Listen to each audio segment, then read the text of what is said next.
দেখো সাজের তলা, তাহলে আরো সবুজ হতো, তাই না? বাড়তেই পিঠে মানেই তো মিষ্টি। এখন আমরা যাচ্ছি পাশের বাড়ি পিঠে বানাতে। তো সরঞ্জাম কি কি নিয়েছি? আরে বাবা পারবি না তুই। চালের গুঁড়ো সমস্ত কিছু নিয়ে যাচ্ছি পাশের বাড়ি।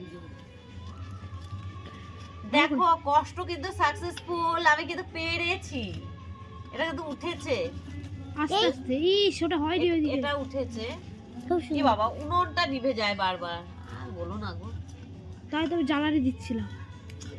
দেখো প্রথমে এগুলো উঠছিল না, পরে কিন্তু বেশ সুন্দর ফুলেছে পিঠেগুলো। কারণ এখন লাস্ট টাইম, আমি বেশি করব না, আর 2 সাজ হবে। আর এই দিকের পিঠেগুলো দেখো একটু একটু ভাঙা ভাঙা হয়ে গেছে। দেখো বাড়িতে চলে এসেছি ধনে পাতা নিতে। এবার ধনে পাতাটাকে বাটবো। ধনে পাতা বুঝতে পারলে তাহলে আরো সবুজ হতো, তাই না? বাটতেই পারি না বাবা, দৌড় মারি। উঠাবি? কি উঠাবে? তুই না এখানে বসে। দেখো ধনে পাতার পিঠে কেউ খেয়েছো?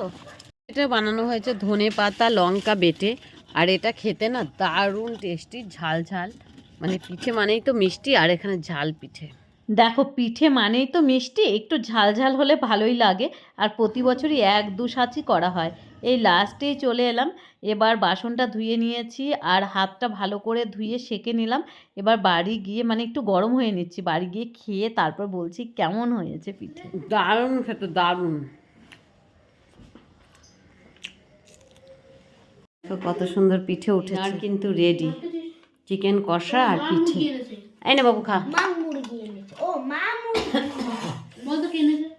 মা মুরগি এনেছে। আর এটা খেতে তুই কিন্তু এনেছিস, মা এনেছে, মানে কি বলবো তোমাদের, অসাধারণ।